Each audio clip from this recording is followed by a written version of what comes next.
Now, here we have the topic human reproduction.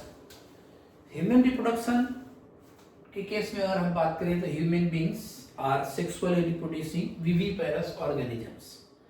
तो before we get into the chapter हमें ये पढ़ना होगा कि what are the 3 different level और stages of sex determination in human being.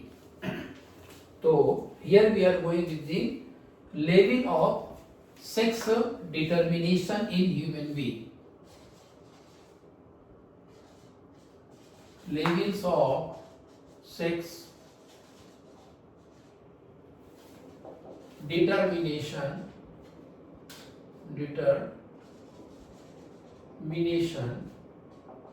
in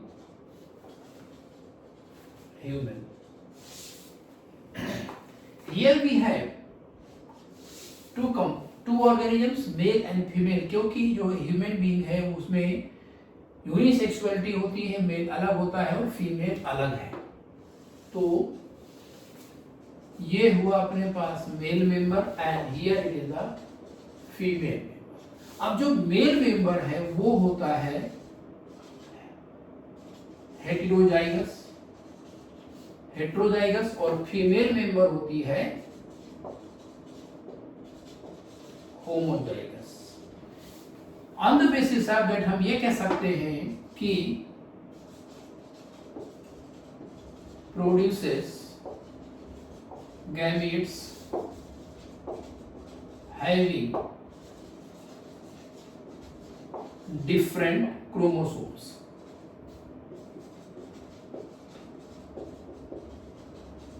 different chromosomes means कि यहां पर जो स्पर्मेटोजोआ है मे हैव ईदर X और Y क्रोमोसोम.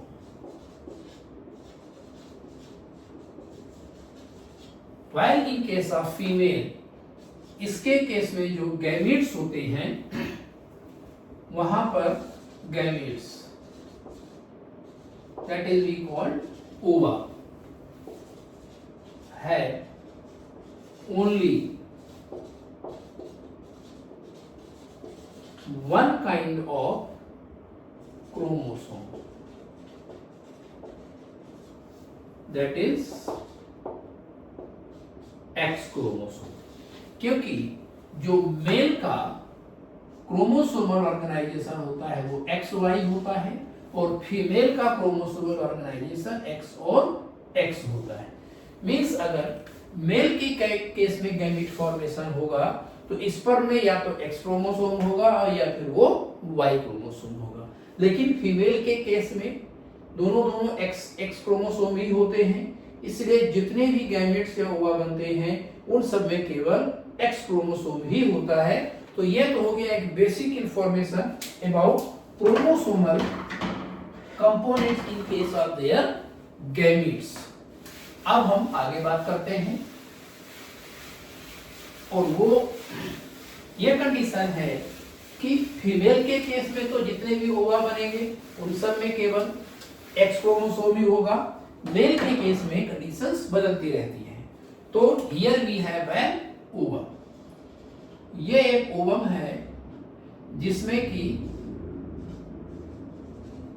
क्रोमोसोम क्या है X है. अब this ovum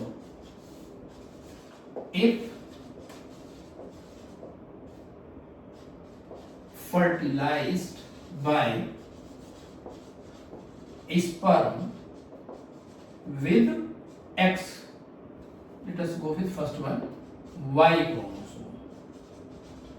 Y chromosome. In this case, यहां पर जो जाइगोट का क्रोमोसोमल कंपोजिशन बनेगा वो XY जाइगोट बनेगा. ये XY जाइगोट बना. इसी तरीके से अगर this ovum if fertilized with sperm X chromosome. In this case जो जाइगोट का क्रोमोसोमल कंपोजिशन बनेगा वो X और X जाइगोट बनेगा,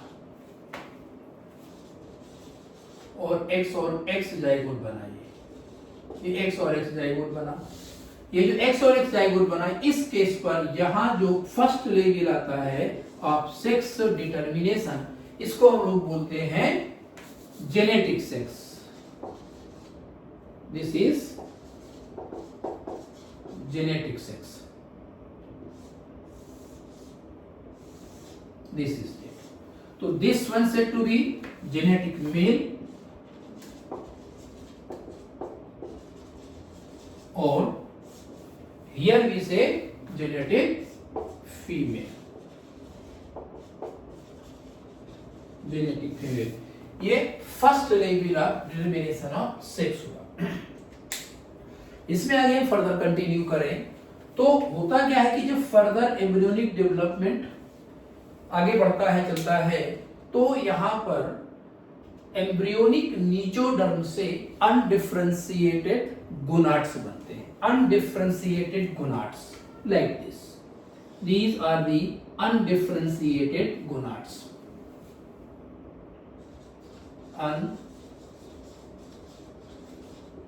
डिफरेंशिएटेड गोनाड्स मीन्स अभी ये ना तो ये टेस्टिस इसको हम इनको कह सकते हैं और ना इनको हम ओवरीज कह सकते हैं। अभी इस लेवल में कोई डिफरेंशिएशन नहीं होता है, और इन्हीं अनडिफरेंशिएटेड गोनाड्स से दो डक्ट डेवलप होती है, या कह सकते हैं two ducts are associated with this undifferentiated gonads.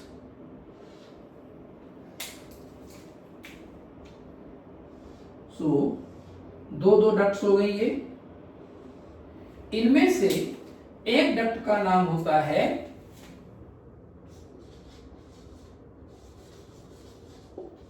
Wolffian duct और दूसरी होती है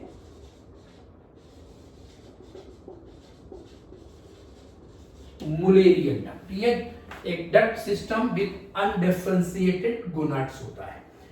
जब जेनेटिक सेक्स XY टाइप का हुआ तो यहां पर ये जो Y क्रोमोसोम है,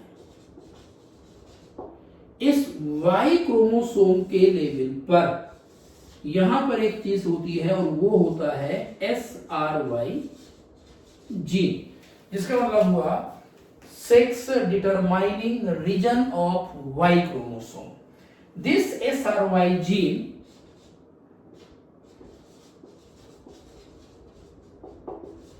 synthesizes a proteinaceous factor called as TDF. The full form of TDF is testis determining factor. जबकि जेनेटिक फीमेल के केस में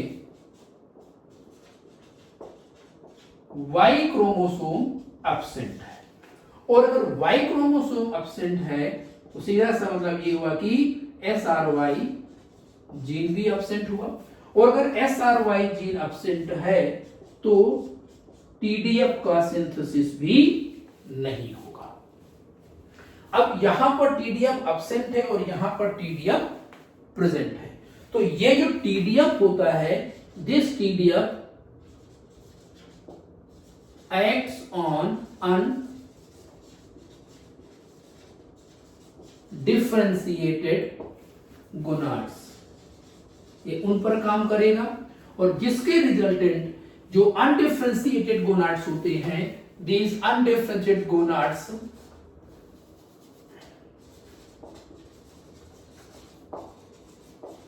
डेवलप इनटू टेस्टिस। और चूंकि यहां पर TDF एब्सेंट है, उस कंडीशन पर जो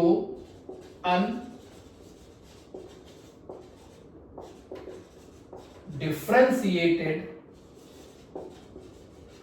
गोनाड्स होते हैं, दे change into ovaries. This one is the second level of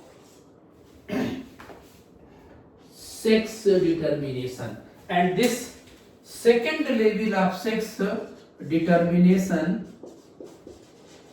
known as gonadal sex. तो पहला लेवल हुआ जेनेटिक सेक्स और दूसरा लेवल हुआ गोनेडियल सेक्स, जहां पर undifferentiated gonads get differentiated into either testes or ovaries. If the genetic sex is XY type, in this case this Y chromosome has a specific gene called as SRY gene, which later brings about synthesis of TDF or testis determining factor, which bring about transformation of undifferentiated gonads into testes. That means male type of gonads का development ये करवा देगा। वहीं case of female, चूंकि genetic composition और chromosomal composition XY type का है, जिसके रिजल्टेंट यहाँ पर Y क्रोमोसोम अब्सेंट मिलेगा, और अगर Y क्रोमोसोम अब्सेंट मिलेगा तो SRY जीन भी अब्सेंट होगा। ये SRY जीन अब्सेंट होने के रिजल्टेंट यहाँ पर टेस्टिस डिटरमाइनिंग फैक्टर का सिंथेसिस नहीं हो पाता है। एज रिजल्ट ऑफ दैट ये जो अनडिफरेंशिएटेड गोनाड्स होते हैं वो ओवरीज में डेवलप हो जाते हैं। तो there are two different levels, and next one is the third level of sex determination, वो हम पढ़ने जा रहे हैं थर्ड लेवल। और जो थर्ड लेवल होता है वो होता है फिनोटिपिक सेक्स, मींस जो कुछ एक्सटर्नल मॉर्फोलॉजिकल फीचर्स हैं जिसके बेस पर हम एक्सटर्नली अपीयरेंस के बेस पर भी ये कह सकते हैं कि ये मेल चाइल्ड है और ये एक फीमेल चाइल्ड है। और वो कैसे आएगा?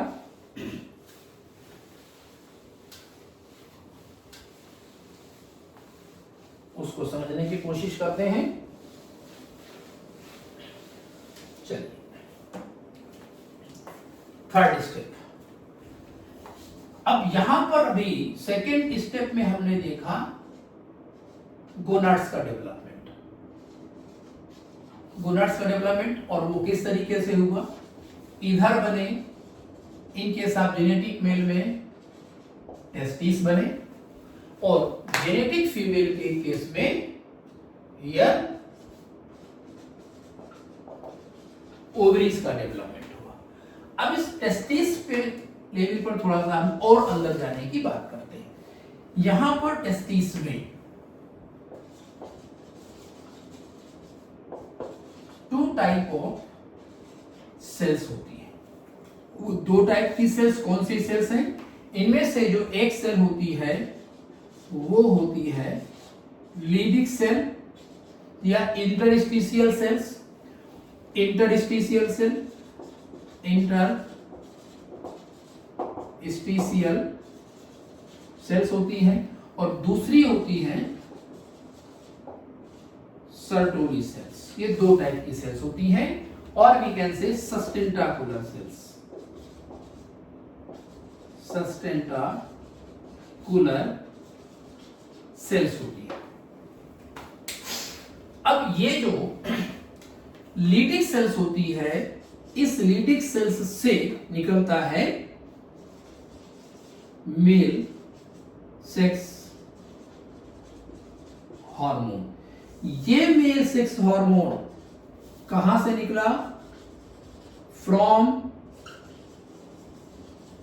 फीटल टेस्टिस, क्योंकि अभी फीटल स्टेज ही चल रही है, तो फीटल टेस्टिस की लीडिक सेल से हार्मोन निकला, एक मेल सेक्स हार्मोन निकला, और वो जो मेल सेक्स हार्मोन होता है वो कौन सा है? दैट इज टेस्टोस्टेरोन का फॉर्मेशन होता है। अब ये टेस्टोस्टेरोन इधर बन गया, और वही जो सर्टोली सेल्स होती हैं, इन सर्टोली सेल से रिलीज होता है anti Mullerian factor, anti Mullerian factor बनता है। इन शॉर्ट AMF का फॉर्मेशन होता है। व्हाट हैपेंस, ये जो टेस्टोस्टेरोन होता है, ये testosterone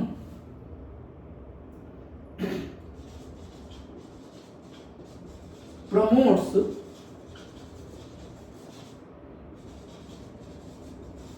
development of male duct system, that is epididymis, vas deferens, epididymis, vas deferens, ejaculatory duct and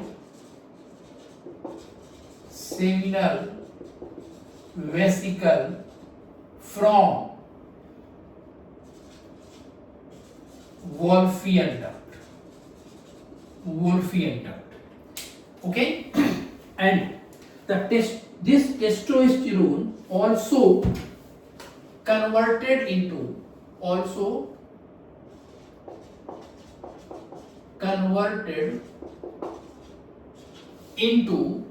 dihydrotestosterone,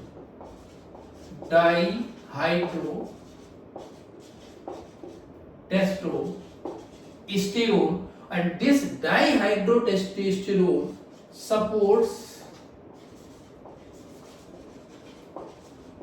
development of male external genitalia,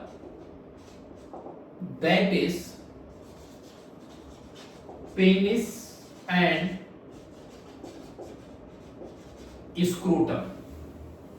So ये बना मेल टाइप का structural component.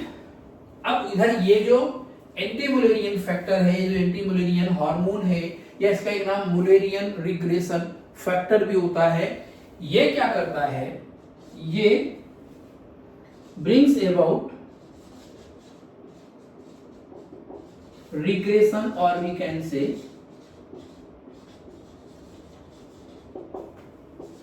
degeneration of Mullerian duct।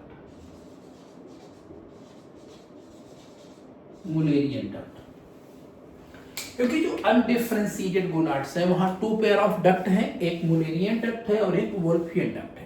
तो जो Wolffian duct होती है उससे mail type के duct system का डेवलपमेंट सपोर्ट प्रमोट होता है, जिसमें कि एपिडर्मिस, वास डिफरेंस, इजाकुलेटरी डक्ट और सेंट्रल वेसिकल्स का फॉर्मेशन होता है। एंड द सेम टाइम ये जो टेस्टोस्टेरोन निकला हुआ है फीटल टेस्टिस से, ये डाईहाइड्रोटेस्टोस्टेरोन में कन्वर्ट होता है। एक एंजाइम होता है अल्फा रिडक्टेज एंजाइम की हेल्प से ये टेस्टोस्टेरोन कन्वर्ट हुआ डाईहाइड्रोक्सी टेस्टोस्टेरोन में, जिसने प्रमोट किया development of external genitalia, that is penis and scrotum. Means अगर गोनेडियल सेक्स के लिए पर टेस्टिस का फॉर्मेशन हुआ होगा तो टेस्टिस में लीडिक सेल्स और सर्टोरी सेल्स से कुछ ऐसे सब्सटेंसेस का सिंथेसिस होता है जो आगे चल करके इंटायरली मेल टाइप के स्ट्रक्चरल ऑर्गेनाइजेशन का डेवलपमेंट करेंगे। वहीं अगर ओवरीज बनी हुई है तो इन ओवरीज बनने के कारण होता क्या है कि यहां पर लीडिंग सेल्स एब्सेंट हैं, और अगर लीडिंग सेल एब्सेंट है तो सीधा सा मतलब ये हुआ कि यहां पर टेस्टोस्टेरोन भी एब्सेंट होगा। अगर टेस्टोस्टेरोन एब्सेंट है और साथ ही साथ एक और सेल है, और वो कौन सी, सर्टोरी सेल, ये भी नहीं है, उसको भी देखते हैं, पहले इसकी बात करते हैं। अगर टेस्टोस्टेरोन एब्सेंट है तो इस केस पर जो मुलेरियन डक्ट होती है, मुलेरियन डक्ट होगी, वो Mullerian duct female duct system female duct system का डेवलपमेंट कराती है,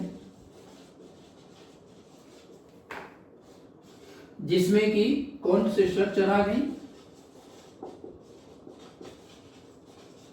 fallopian tubes, uterus, cervix and some upper part of vagina.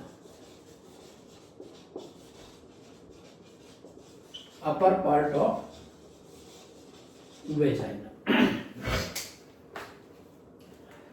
बच्चों की सर्टोली से इसके केस में एब्सेंट है तो एंटी मुलेरियन हार्मोन होगा नहीं। इन दिस केस क्या होने वाला है आगे, यहां पर सर्टोली सेल्स एब्सेंट है। अब अगर सर्टोली सेल्स एब्सेंट है तो एंटी मुलेरियन हार्मोन और एंटी मुलेरियन फैक्टर भी एब्सेंट होगा, और जब एंटी मुलेरियन हार्मोन एब्सेंट होगा तो इस केस पर जो मुलेरियन डक्ट है, इस मुलेरियन डक्ट का डेवलपमेंट तो इस कंपोनेंट में हो जाएगा, but at the same time यहीं पर एक चीज और ये ऑब्जर्व होगी कि जो वॉल्फियन डक्ट होती है वो डीजेनरेट हो जाती है, डीजेनरेट हो जाएगी। और अगर ये डीजेनरेट हुई तो in this case Wolffian duct से बन गया फीमेल डक्ट सिस्टम, और मुलेरियन डक्ट से बन गया फीमेल डक्ट सिस्टम, और वॉल्फियन डक्ट डीजेनरेट हुई तो इन दिस ओवरऑल सिचुएशन में हम ये बोलते हैं कि ये बना third level of sex determination, जिसको हम लोग बोलते हैं फिनोटाइपिक सेक्स बोला जाता है।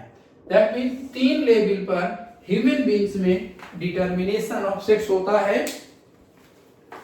In case of human female ovaries present है जिसके कारण सर्टोली सेल और लीडिंग सेल्स नहीं होती है।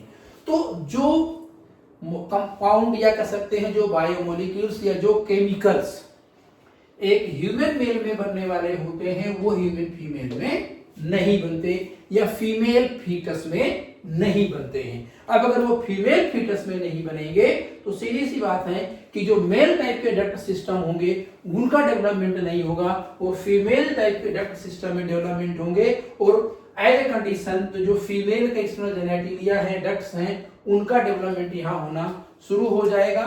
और इन दिस वे हम लोगों ने ह्यूमन बीइंग के सेक्स डिटरमिनेशन मैकेनिज्म को पढ़ा 3 के तीनों कंप्लीट स्टेप में। Thank you so much.